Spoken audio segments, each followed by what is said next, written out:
Bismillahirrohmanirrohim. Assalamualaikum warahmatullahi wabarakatuh. Perkenalkan, nama saya Ardiansyah, NIM 21040340331. Mata kuliah Praktikum Kimia Analitik kelas 2A. Prodi D4 Teknologi Laboratorium Medis, Fakultas Farmasi dan Sains, Universitas Muhammadiyah Profesor Dr. Hamka. Mohon izinkan saya untuk mempresentasikan titrasi asam atau asidimetri. Titrasi merupakan suatu proses analisis di mana suatu volume larutan standar ditambahkan ke dalam larutan dengan tujuan mengetahui komponen yang tidak dikenal. Tujuan titrasi asam basa adalah untuk menentukan molaritas larutan yang konsentrasinya tidak diketahui. Titrasi asam basa menerapkan prinsip reaksi asam basa, di mana pada saat suatu senyawa asam dan basa direaksikan, maka akan terjadi reaksi penetralan yang menghasilkan suatu garam dan air dengan pH yang netral, yaitu 7. Analisis kuantitatif yang paling sering diterapkan yaitu analisis titrimetri. Analisis titrimetri dilakukan dengan menitrasi suatu sampel tertentu dengan larutan standar, yaitu larutan yang sudah diketahui konsentrasinya. Perhitungan didasarkan pada volume titran yang diperlukan hingga tercapai titik ekuivalen titrasi. Analisis titrimetri yang didasarkan pada reaksi asam dan basa antara sampel dengan larutan standar disebut analisis asidi-alkalimetri. Apabila larutan yang bersifat asam, maka analisis yang dilakukan adalah analisis asidimetri.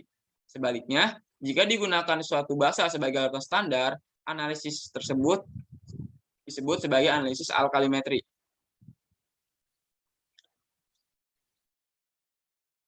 Reaksi netralisasi adalah reaksi asam dan basa yang digunakan sebagai penggabungan ion-ion secara kimia. Reaksi netralisasi dibagi menjadi 2 metode. Yang pertama, metode asidimetri.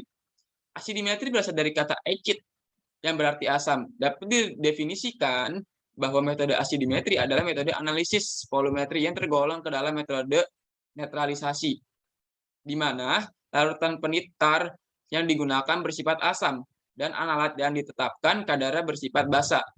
Yang kedua, metode alkalimetri. Alkalimetri merupakan kebalikan dari metode asidimetri. Alkalimetri berasal dari kata alkali, yang berarti basa. Metode analisis alkalimetri menggunakan prinsip dasar netralisasi menggunakan basa sebagai larutan penitar atau titran dan analat berupa asam. Menurut Daintit tahun 1997, asidimetri adalah analisis volumetrik yang menggunakan larutan baku asam untuk menentukan jumlah basa yang ada dengan suatu standar atau asidimetri, dan teori asam bebas yang terbentuk dari hidrolisis garam yang berasal dari basa lemah. Prinsip titrasi asidimetri. Titrasi asidimetri melibatkan basa sebagai titer dan asam sebagai titran yang ditambahkan sedikit demi sedikit sampai keadaan titik ekuivalen, yang artinya titran dan titer habis bereaksi. Titran yang dipakai dalam titrasi asam basa selalu asam kuat atau basa kuat. Titik akhir titrasi atau TAT mudah diketahui dengan membuat kurva, yaitu plot antara pH larutan sebagai fungsi dari volume titran yang ditambahkan. TAT ditentukan dengan memilih indikator yang warnanya berubah sekitar titik ekuivalen. Berikut ini alat-alat titrasi. Yang pertama ada buret, terus ada larutan basa, ada stop clock, ada Erlenmeyer, dan ada larutan asam. Indikator. Indikator adalah zat yang dapat digunakan untuk menunjukkan sifat suatu zat melalui perubahan warnanya. Indikator dibagi menjadi 3, yaitu yang pertama, ada indikator tunggal. Dapat membedakan larutan bersifat asam atau basa, tetapi tidak dapat mengetahui harga pH dan pOH.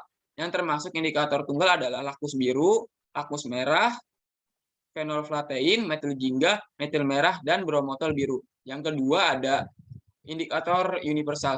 Dapat membedakan larutan asam atau basa dengan mengetahui harga pH dari larutan tersebut. Indikator universal dapat dalam bentuk kertas dan cairan. Cara kerja indikator ini dengan mencocokkan perubahan warna kertas indikator pada tabel warna indikator universal. Yang ketiga, ada indikator alami. Indikator asam basa yang berasal dari tumbuh-tumbuhan. Bagian tumbuhan yang dapat digunakan antaranya mahkota bunga, daun, dan akar.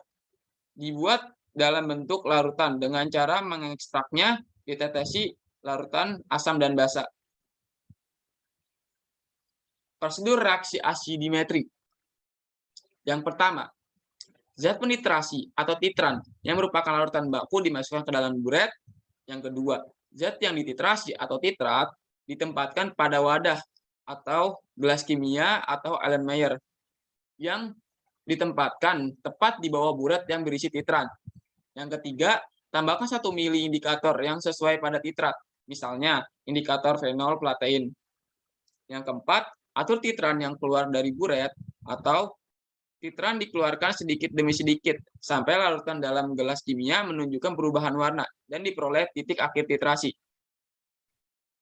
Yang kelima, hentikan titrasi lalu catat volume titran yang terpakai. Lakukan pengulangan titrasi sampai 3 kali atau triplo. Yang keenam, hitung rata-rata volume titran yang digunakan, lalu hitung konsentrasi titer dengan menggunakan persamaan berikut. V1 kali N1 sama dengan V2 kali N2, di mana V1 ini merupakan volume dan N-nya sebagai normalitas. Kesimpulannya, dari hasil presentasi ini dapat disimpulkan bahwa asidimetri adalah salah satu titrasi asam basa dalam analisis titrimetri yang menggunakan larutan baku standar asam untuk menentukan konsentrasi analita yang bersifat basa.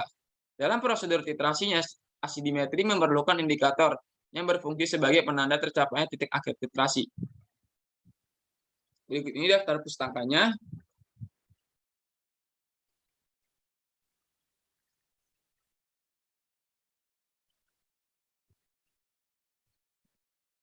Terima kasih banyak.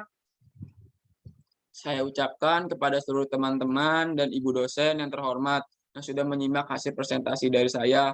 Mohon maaf apabila ada kesalahan karena saya masih belajar. Apabila ada kesalahan mohon dikritik dan diperbaiki. Assalamualaikum warahmatullahi wabarakatuh.